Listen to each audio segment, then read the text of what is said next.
So I've pretty much already done everything, but I'm going to show you exactly where you have to route everything. So this is the new Max solenoid that comes with the new controller.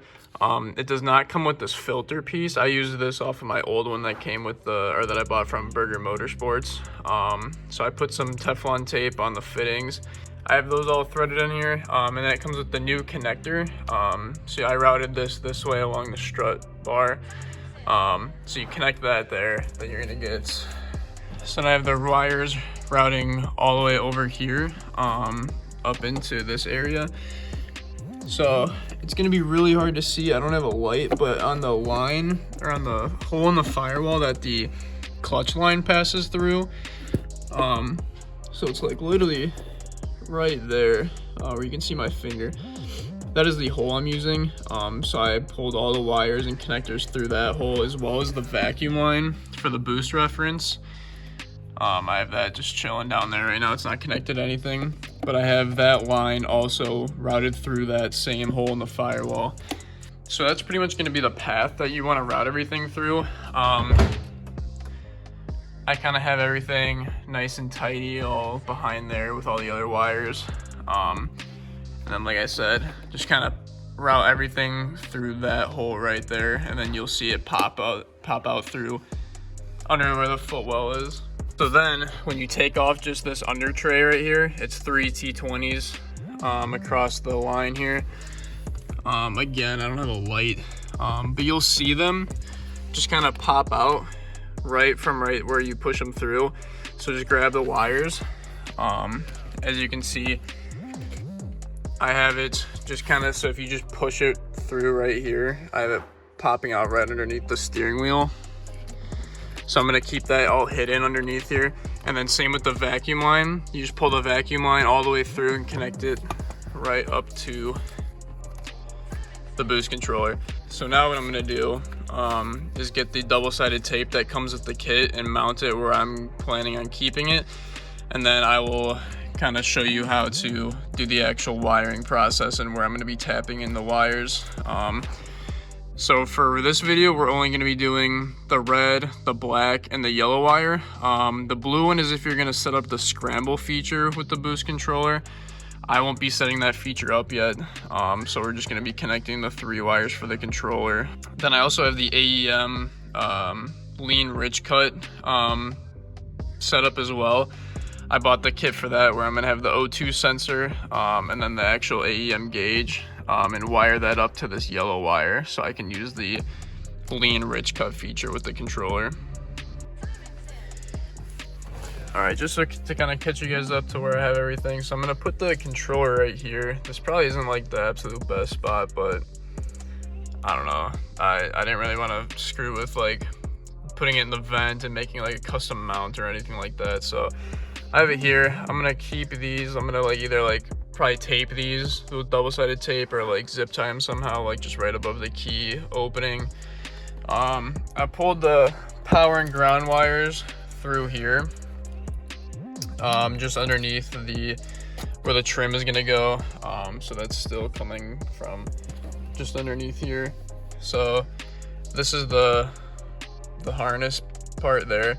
So it kind of just runs straight down, and I have the power and ground wires just coming right underneath, tucked in through here, and then right out through there.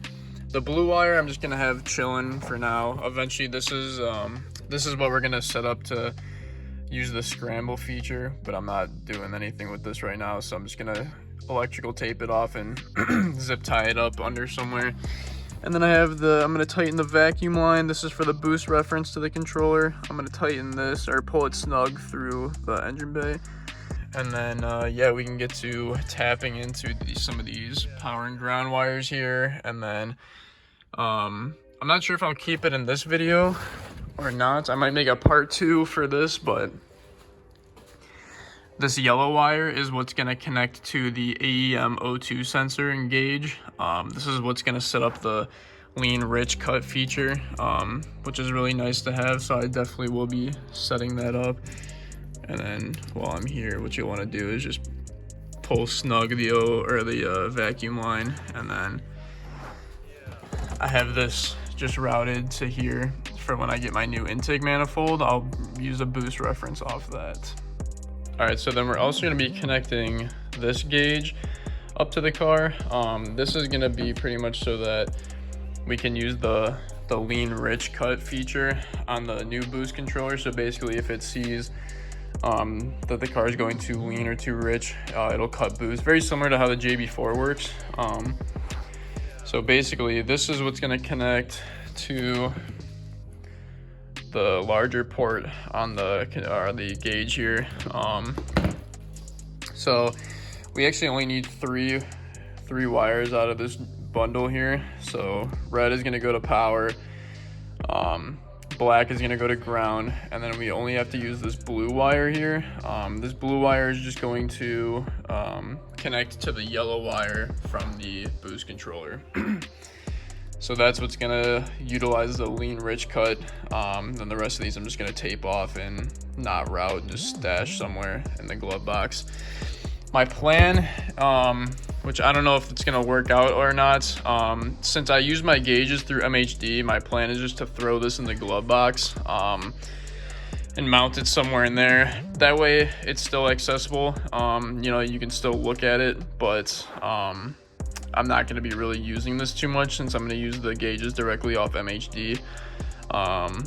There's probably, you know, better ways of mounting this somewhere in the car, but I don't really feel like fabbing something up or getting something custom made for it. So I'm just gonna put it in the glove box unless I find a better place to put it, or a better way of doing it. If that's the case, I'll update you guys on that, but yeah. All right, so I think I found a little bit better way of actually routing this.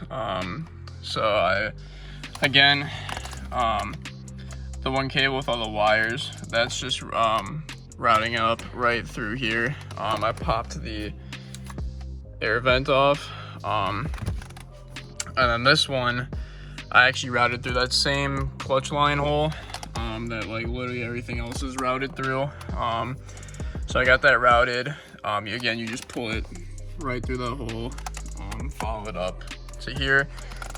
If you make like a daisy chain of zip ties, that can help you get the wires up.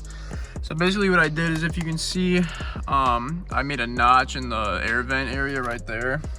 And then I also took off the top line for the air vent. So there's only 3 instead of 4. And then I also cut a little hole into this. So then when I put this back on, everything will kind of run right through the air vent, and then I'm gonna have the gauge just kind of chilling right in there, just because that way I don't know, I figured if I put it in the glove box I'll probably end up like literally never using it or looking at it. So since I had to buy the gauge in order to get this O2 sensor kit, I figured I might as well put it somewhere where you can see it. So I am going to be using this driver's side air vents. All right, so skipping a little bit ahead, I have the placement for where I want to put the air fuel ratio gauge.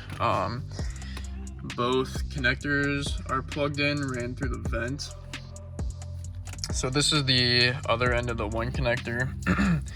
As you can see, I posi tapped the power and negative or ground wires.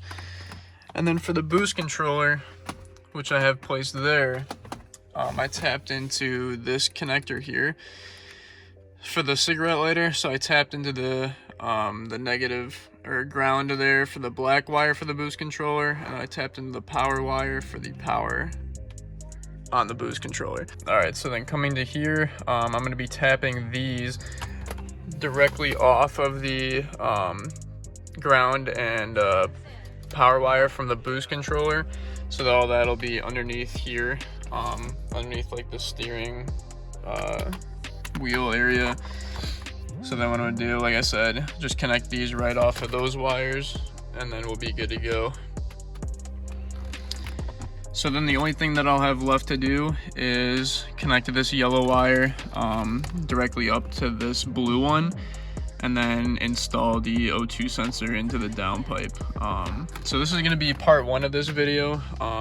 I will have a part 2 of actually setting up the boost controller and then showing you how to wire in or connect the O2 sensor once I get the car up in the air. But for now, this is a pretty good starting point. So yeah, make sure you guys give the video a like and then subscribe to see part 2 of this video. Yeah.